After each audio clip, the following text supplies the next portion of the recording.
ધર્મકુળનો મહિમા 37ના પ્રકારમાં કીધો. હવે 38ના પ્રકારનો પણ એ જ વાત આવે છે. કથાનો ભાગ બીજો શરૂ થાય છે.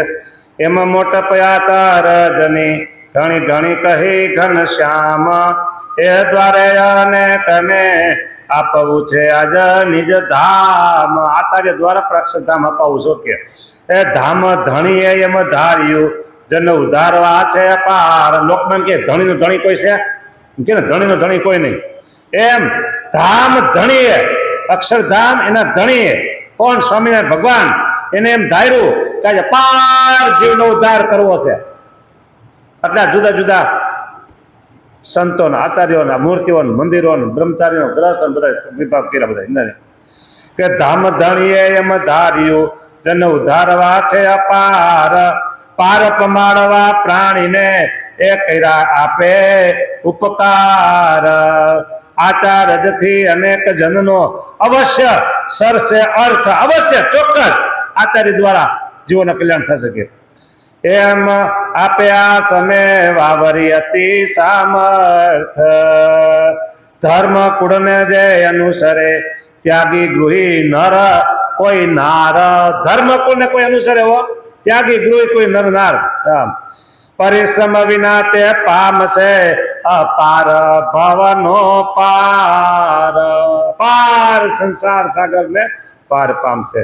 આચાર્ય કર્યા છે જે અમેરે, તેની રીત સુણી લિયો તમે રે. નથી અન્ય આચાર્ય જેવા રે, જાય શ્રદ્ધા કરતા સેવા રે. લાવો લાવો એમ વળી કરે રે, ધન લેવા ધરણીએ ફરે રે. લીએ ધન ને તાકે પ્રિય ને રે, તે કેમ કરે જીવન પ્રિય ને રે.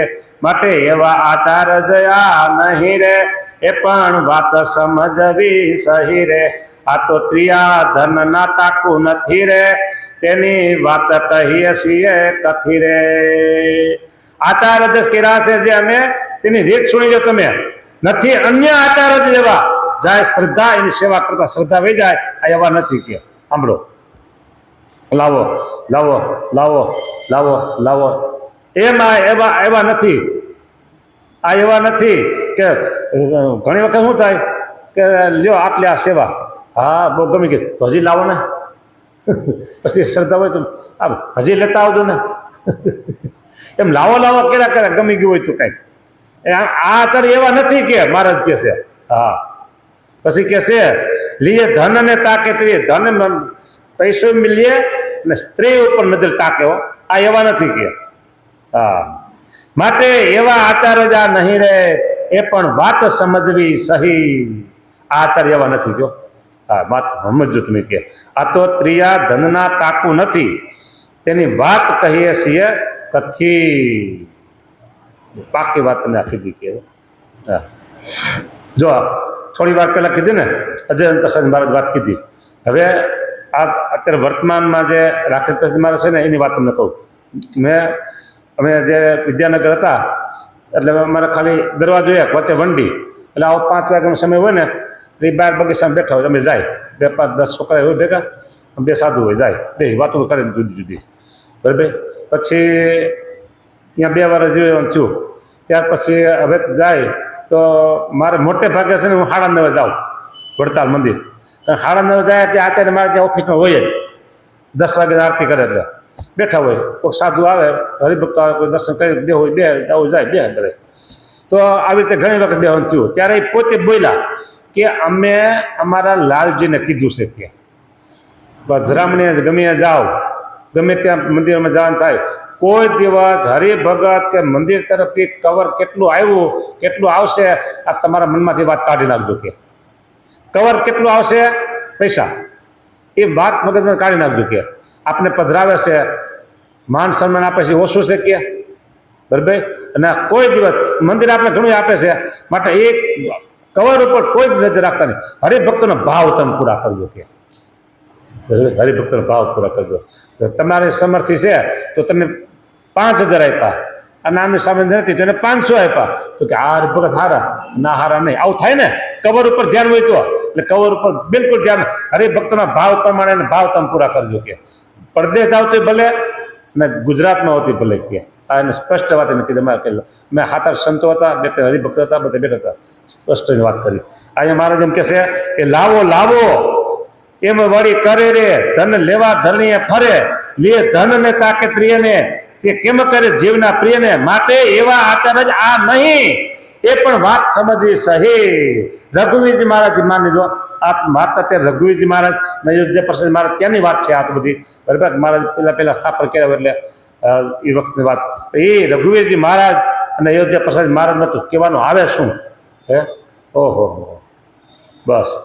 હવે વાત એવી થાય એવી હોય કે તમે એમ કહો કે રઘુવીરજી મહારાજ જેવા જ આચાર્ય મળ્યા તો પછી પર્વતભાઈ ને ગોરધનભાઈ દાદા ખર્ચ જેવા હરિભગત મળશે? તો પછી મુક્તાનંદ સ્વામી, ગોપાલનંદ સ્વામી, ગુણાતીતાનંદ જેવા સંત મળશે? અત્યારે જે છે જેવા તમે છો તમારી સ્થિતિ પ્રમાણે અત્યારે સમય અનુસાર આજ્ઞામાં બધાએ રહેવું પડે, આજ્ઞામાં બધાએ રહેવું પડે બરાબર. સ્થિતિની વાત જુદી છે, સ્થિતિની વાત જુદી છે અને આજ્ઞાની વાત જુદી છે. એટલે આજ્ઞામાં બધાએ રહેવું પડે. અત્યારના આચાર્ય હોય એને આજ્ઞામાં રહેવું પડે, અત્યારના સાધુ એને આજ્ઞામાં રહેવું પડે ને અત્યારે ગ્રહસ્થ એને પણ આજ્ઞામાં રહેવું પડે. આજ્ઞા બધા રહેવું પડે. સ્થિતિની વાત અલગ છે. હા સ્થિતિ તમને કહું સ્થિતિ બે ની સ્થિતિની વાત કહું. અયોધ્યા પ્રસાદજી મહારાજ પૂજા કરી લીધી એટલે આ જે ઉપરની હોય ને આ સાલ એ ઓઢી હતી, ઓઢી પછી પૂજા પૂરી થઈ ને એટલે એક બાજુ મૂકી અને સેવકને કીધું આમ ખંખેરો તો કાંઈક આમાં જીવડું લાગે છે કે શું કીધું ખંખેરો તો ખંખેરું ને તે આવડો વીછી નીકળ્યો અને વાહામાં જોયું ને તો લાલ તાવડીના તળા જેવું ચોળો વાહો. બોલો એવો વાહો કેટલા દંખ માર્યા છે વીછીએ છતાંય પૂજામાં કાંઈ નહીં હો, ઠેર બેઠા રહ્યા. પછી કે આમ જોવા જ કાંઈક છે જીવડું કે બોલો હે શું થાય એ અયોધ્યા પ્રસાદ મહારાજ. બીજી વાત ભુજમાં પધરામણી આવતી હતી, મહારાજ હાથી ઉપર બેઠા હતા બરાબર. એમાં આગળ બધા વ્યવસ્થા કરનારા હોય ને માણસો બધા, એમાં કોઈ બાઈ આવ્યા દૂરથી ના ઉપર હાથી ઉપર જોયા, બાઈ કંઈક બોલી, શું બોલે સંભળાય તો નહીં, હાથના ઈશારા તો ખબર પડે ને વાત કરતા હોય મોટા ઉપરથી. અને સામે હરિભગત એટલે મહારાજ થયું કે બાઈ કાંઈક કહે છે ના કંઈક ના ઇનકાર કર્યું દેખાય છે. એટલે બોલે શું કીધું કે ના બાઈ શું કહેતા હતા એ કહેતા કે મારે ઘરે પધરામણી કરવા આવો કે પણ મહારાજ એ બાઈ વિધવા છે ને ઘર બહુ દૂર છે કે મહારાજ શ્રી કે બીજી પધરામણી પછી આપણે પહેલાં ત્યાં હાલો. બોલો ઓલા વ્યવસ્થા કરનારા એ તારવી નાખ્યું આ કે આપણે સીધા ત્યાં હાલો. બોલો આ બે પ્રસંગ એના બે પ્રસંગ એકાદો પ્રસંગ કહું રઘુવીરજી મહારાજનો. વડતાલની બાજુમાં નાવલી ગામ બરાબર, ત્યાં સંતો અને રઘુવીરજી મહારાજની પધરામણી અને થાળ બન્યા, ભગવાનને થાળ ધરાવ્યા, દૂધપાક પૂરી ભજીયા ભજીયા કંઈ એ વખત બનાવ્યું બધું. પહેલાં મહારાજને જમવા બેસાડ્યા, રઘુવીરજી મહારાજને મહારાજ જમવા બેઠા અને હવના આગ્રહ હોય દૂધપાક રસોઈ છે મહારાજને પીરસો પીરસો, મહારાજને પીરસો પીરસો, બધા ખૂબ આગ્રહ કરે. મહારાજ ના પાડ્યા કે બસ બસ બસ આગ્રહ કરી કરીને મહારાજને દૂધપાક ખૂબ પીરસો, ખૂબ દૂધપાક પીરસો. હા અને પછી જમી લીધું, સંતોની પંક્તિ થઈ એટલે રઘુવીરજી મહારાજ કે સંતોને દૂધપાક પીરસતા નહીં સંતોને દૂધપાક પીરસતા નહીં. વડાગડું મીઠું ને હાકર બે હરખું કહેવાય. તે હાકરના ખોબા ભરીને નાખે બે, એને બદલે મીઠાના બે ખોબા ભરીને નાખી દીધા દૂધમાં. હવે દૂધપાક કેવો થયો છે અને જમી ગયા મહારાજ. બોલો પછી બોલ્યા કે સંતોને પીરસતા નહીં. વિચાર કરજો, મારે લગભગ મહિનો કે 1.5 મહિનો 2 મહિના થઈ ગયા છે.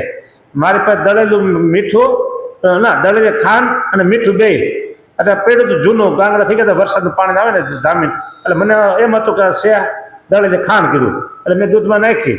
મીઠાથી દૂધ ફાટે નહીં બરાબર. અને પછી ભગવાન ધરાયું હતી સવારે અને પછી વાઘાણ શંકાર બધું કરીને 9 વાગે ગયો અને પછી મેં લીધું ગ્લાસમાં દૂધ. તો એક કોગળો મોઢામાં લીધો એ બહાર કાઢી નાખ્યો, એટલું ખારું. અને એ રઘુવીરજી મહારાજ જમી ગયા. બોલો કેવી સ્થિતિ એની. અને અહીંયા જુનાગઢમાં સમાગમ કરવા આવતા ગુણાતીતાનંદ સ્વામીનો કથાનો લોભ રાખી અને ખીચડી અડધી કાચી ને અડધી પાકી એવી ખીચડી બનાવી અને પોતે જમી લી. બોલો ગુણાતીતાનંદ ખબર પડી કે જરીક વારમાં જાય છે પાછા તરત આવે છે, રસોઈ બનાવે, જમે, થાળ ધરાવે, વાતો લાગે ને જોયું તો ખીચડી કાચી પાકી. પછી કે મહારાજ તમે ખીચડી બનાવો, ખીચડીમાં બટેકા રીંગણા જે બધું ભેગું નાખી દે અને બનાવો સગડી ઉપર, અને હું કથા કહું, બે કામ ચાલુ કરી કે બોલો કેટલો ખપ આજે કેટલો ખપ મળે કયો. એટલે એ આચાર્યને હું બલી હારી એ વૈરાગ એની જેમ એ હું બલી હારી એ બંને આચાર્યોને બરાબર. દાદા ખાતરની સ્થિતિ જો પર્વતભાઈની ગોરધનભાઈ મીઠું જમી ગયા ખબર છે ને, આ 2 દી પહેલા વાત કરી હતી કથામાં. તો ગોરધનભાઈની સ્થિતિ જોવો બરાબર. અને એ પ્રમાણે ગુણાતીતાન સમય, ગોપાલાન સમય કે મુક્તાન સમય, બ્રહ્મા સમય આમ નાક કાન કપ્પા તૈયાર થાય કે કારેલી ગામમાં જતવાડામાં. હવે એવું અમારું કઈ થાય હલે અમે હાલી એમાં કયો જી અમે તો ત્યારથી જે એવો થાય તો અરે બોરે તું બાબા છે અમે બાબા છે હારે અમે કે હા. એટલે અત્યારે જે છે જેવા તમે એવા અમે જેવા આચાર્ય આ બધા આજ્ઞામાં રહેવાનું, પોતપોતાની સ્થિતિમાં અલગ છે. બસ દિવ્ય સંપ્રદાયને દિવ્ય સમજવાનો, દિવ્ય હરિભગત છે, દિવ્ય આચાર્યો છે, દિવ્ય સાધુ છે, બધું દિવ્ય જોવાનું. અવગુણ અભાવ નહીં જોવાના, ગુણ અવગુણ ને બે નહીં જોવાના, ખાલી ગુણ જ જોવાના, અવગુણ નહીં જોવાના. તો આનંદ. અવગુણ જોવા જાવ તો પછી આપણો આનંદ વહી જાય બરાબર. એટલે અત્યારે આચાર્ય સ્થાપન થઈ ગયું, આચાર્ય મહિમા એ બધી વાત ચાલે છે હા આજની કથામાં. મહારાજ કે અમે બાંધી દીધી છે જે રીત રે તેમાં રહેશે કરી અતિ પ્રીત રે. બધાની રીત બાંધી દીધી. અત્યારે આચાર્ય ધર્મ નાડે છે એટલે કે અમે એની રીત બાંધી દીધી છે કેમ રહેવું ને. અમે બાંધી દીધી છે જે રીત તેમાં રહેશે કરી અતિ પ્રીત. શિષ્ય શ્રદ્ધાએ કરશે સેવા, ધન ધાન્યાદિ આવશે દેવા. તે તો સંતોષ સહિત લેશે પણ કોઈને દુઃખ નહીં દેશે. એમ વર્તશે એ વાપરે પણ નહીં કરે કોઈને સંતાપ. જો શિષ્ય શ્રદ્ધાએ કરીને સેવા આપશે તો સંતોષથી લેશે. જે આપ્યું એમાં સંતોષ છે ને મોટો ધન છે, મોટું ધન સંતોષો. હા એમ વર્તશે એ આપરે પણ નહીં કરે કોઈને સંતાપ. નિજ સંબંધી વિના બાઈઓ સંગે રે, કેદી ન બોલે ન અડે અંગરે. પોતાના સંબંધી સિવાયની કોઈ પણ સ્ત્રી સાથે આચાર્ય મહારાજે બોલી શકાય નહીં. સંબંધી સિવાયની કોઈ નહીં. નિજ સંબંધી વિના બાઈઓ સંગે રે, કેદી ન બોલે ન અડે અંગેરે. કોઈ ઉપર રોષ ન રાખે રે, વળી કોઈને કલંક નહીં નાખે રે. કોઈ ઉપર રોષ નહીં રાખે અને કોઈ ઉપર ખોટો કલંક નહીં નાખે. કેવો આ મોટી વાત છે. રોષ ન રાખવો અને કલંક ન રાખવું એ મોટી વાત છે. કેની જમાની પણ નહીં કરે રે, જૂઠી સાખ પણ નહીં ભરે રે. કોઈની જમાનગીરી એટલે શું કહેવાય? જામીન ન થાય કોઈના. આ જામીનમાં તમને ખબર વધારે મારા કરતા કે જે જામીન થયા ગુનેગાર આગે ન થાય તો કોને પકડે? આ જામીને ગુનેગાર પૈસા ન ભરે કોને ભરવાના? એટલે આવું જામીન તમારે કોઈ નહીં થવાનું. ખોટી ઉપાધિ માથે આવ્યા સમજાને કે. અને બીજું કીધું જૂઠી સાહેબ કોઈ નહીં ભરે કે આમ શું કે સાક્ષી થવું હોય સાક્ષી તો ખોટી સાક્ષી કોઈ નહીં કરવાની કે હા એ પડશે. આપત તો માગી ખાશે રે, કરજ કેનું ન કાઢવા જાશે રે. આપતકાળ આવે તો ભિક્ષા માગીને પણ નિર્વાહ કરશે. શિક્ષા પણ કીધું બરાબર, પણ કોઈનું કરે જ નહીં કરે. હા પણ જો કે આવડો મોટો સત્સંગ અને આચાર્ય માનો કે ભિક્ષા માંગવા જવું પડે ખરા કાંઈ નો જાય. ભવિષ્ય તો આ તો હજારો લાખો કરોડો અબજો વર્ષની વાત છે બરાબર. કેવા દેશકાળ હું કેને ખબર છે? આજે કરોડપતિ હોય ત્યારે રોડપતિ થઈ જાય છે બરાબર. દેશ કાળે આવે, યુદ્ધ ફાટી નીકળે, લડાઈ ફાટી નીકળે, દેશ ઉજળ થઈ જાય, આવું કંઈક થઈ જાય. આચાર્ય પાયમાલ થઈ ગયા હોય તો કરજ માગતા ભિક્ષા માગીને તમે નિર્વાહ કરજો કે. એટલે ભવિષ્યની બધી વાતો છે. અત્યારે સંપ્રદાય જાહો જલાલી છે, ખરેખર જાહો જલાલી છે. એટલે અત્યારે એ લાગુ ન પડે. આ તો ભવિષ્યની બધી વાતો છે ખબર છે. પડશે આપત તો ભાગે ખાશે રે, કરજ કેનું ન કાઢવા જાશે. નહીં રાખે કોઈની થાપણ, નહીં વેતે ધર્માદાના કણ. સૌ ઉપર રાખશે દયા, રહેશે એ ગુણે જે ગુણ કહ્યા એ ગુણ પણ રહેશે. હા કોઈની થાપણ પણ નહીં રાખે. થાપણ રાખીને પછી ખોવાઈ જાય આગળ આડાહડ થઈએ તો લાવો તો ક્યાંથી કાઢવું પડશે? ઉપાધિ ખોટી આવે બધી. પછી કે છળ કપટ દગા, છળ કપટ કળ છળ કપટ ગાઈ રે તે તો રાખશે નહીં ઉરમાઈ રે ઈર્ષા અદેખાઈને અમરસ રે રાખી નહીં ખુએ પોતાનો જસ નહીં રાખે કોઈ પર રોષ તેમાં વર્તશે સદાય દોષ રે એવા શુભ ગુણ જે અપાર રે આપ્યો એવાને અમે અધિકાર રે સૌના ગુરુ કરી સોંપી ગાદી રે રીત રાખશે એ રાય જાદી રે સૌના ગુરુ કરી અને ગાદી સોંપી છે રીત રાખશે રાય ગાદી આ રાજાની જેમ આ બધી રીત રાખશે હા ધર્મવંશી ધર્મ પાળશે રે ધર્મવંશી ધર્મ થાપશે રે સારો ઉપદેશ સૌને આપશે રે એ તો કર્યું છે કલ્યાણ સારું રે એમાં બહુ ગમતું છે અમારું રે કાંજે કરવું છે બહુનું કારજ રે નથી રાખવો ફેર એક રજ રે એ આચાર જથી અપાર રે બહુ જીવનો થશે ઉદ્ધાર રે એ એમાં નહીં પડે કાંઈ ફેર રે સિદ્ધ કેવરાવો છો વેર વેર કાંઈ ફેર નહીં પડે આમાં આચાર્ય સ્થાપનના આચાર્ય ધર્મ નિયમમાં વારંવાર શું કેવરાવો છો કે હા એમાં જન પર હેત કરી રે આપ ઈચ્છાએ આવ્યા છે હરી રે ગમે ત્યાંથી તારશે પ્રાણી રે તેની ગતિ લેશે કોણ જાણી ગમે રીતે ભગવાન કે તેનું મોક્ષ કરશે જીવાતો સમજાને હા તારું ધર્મ સુતે ધામ દેવા રે સૌ જનને સર્વે લેવા અતિ અસમર્થ જીવ સંગે રે પહોંચી ન શકે સુરપુર લગે તેને તેડી જવા અક્ષર ધામ એવું ધાર્યું છે ઘનશ્યામ હા અતિ અસમર્થ હોય એને અક્ષરધામમાં લઈ જવા શું કે તે સારું આવ્યા છે આપે રે જીવ તારવા નિજ પ્રતાપે રે આ 38મો પ્રકાર અહીં પૂરો થયો કથા પણ બીજી પૂરી થઈ જય સ્વામિનારાયણ